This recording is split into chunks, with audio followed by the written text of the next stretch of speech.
Madam, రాష్ట్రంలో అంతర్యుద్ధం రాబోతుంది. కొద్దిగా 2 రోజుల క్రితం మాజీ ఎంపీ గోరంట్ల మాధవ్ వ్యాఖ్యలు చేస్తారు. దాని మీద పోలీసులు కూడా ఫిర్యాదు, అలాంటిది ఏమన్నా సమాచారం ఉందా మేడం? అంటే ఆయనకి ఎలా తెలిసింది, ఆయన ఇంటెలిజెన్స్ ఎలా పనిచేస్తుందో తెలియట్లేదు. కానీ ఆయన ఇంటెలిజెన్స్ ముందు వైఎస్ఆర్సీపీలో జరగబోయే అంతర్యుద్ధాల గురించి మాట్లాడుకోమనండి. అంతర్యుద్ధాల గురించి మాట్లాడుకుంటే తర్వాత మా అంతర్యుద్ధాల గురించి తర్వాత అతను మాట్లాడవచ్చు. కానీ ఒకటి మాత్రం క్లియర్గా చెప్తున్నానండి, నాకు నోరు ఉంది కదా, నోటికి వచ్చినట్టు మాట్లాడేస్తాను అని అనుకోవడానికి ఇంతకు ముందు గవర్నమెంట్ కాదు. ప్రజల్ని రెచ్చగొట్టే విధంగా మాట్లాడడం కానీ, సమాజంలోని ఇబ్బందులు పడే విధంగా, సమాజంలో ప్రజలు కూడా ఇబ్బంది పడే విధంగా కనుక మాట్లాడే పరిస్థితి ఉంటే కనుక వాళ్ళ మీద ఎట్టి పరిస్థితులు చట్టపరమైన చర్యలు తీసుకోవడానికి ఎక్కడా కూడా బ్యాక్ స్టెప్ వేసే పరిస్థితి అయితే ఉండదు. ఒకటి మాత్రం చాలా క్లియర్గా గుర్తుంచుకోవాలి, ఇది మీ గవర్నమెంట్ కాదు.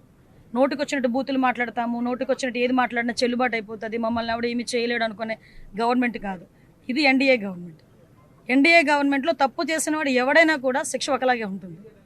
నువ్వు నోటికి వచ్చినట్టు రెచ్చగొట్టే విధంగా మాట్లాడతాము, దానికి మాకు సంబంధం లేదు, మీరు మమ్మల్ని ఏమి చేయలేరంటే కనుక ఊరికనే ప్రసక్తి అయితే ఉండదు.